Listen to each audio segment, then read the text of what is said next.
Hi friends, हम लोग इस समय आए हैं ककरिया मेला और आप लोग को दिखा रहे हैं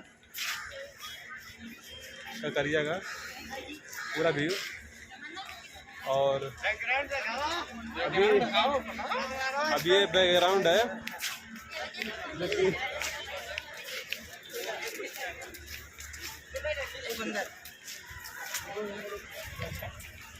अभी ये चिड़ियाघर है।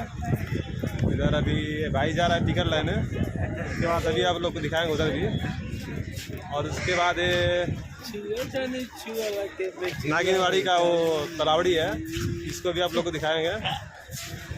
इसके बाद आप लोग को ट्रेन का विषय दिखाएंगे। और ये बंदे को नाव पे बैठाना है, ये कभी नाव पे सफ़र नहीं किया है, बाकी आप लोग को दिखा रहे हैं। और नेक्स्ट वीडियो आपको इस मिल जाएगा।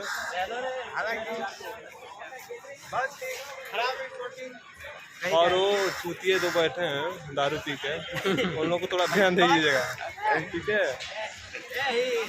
हाँ, अरे अपना ही तय नानू नानू कुछ भी कहे ही तय। जीजा बोल सर, जीजा बोल।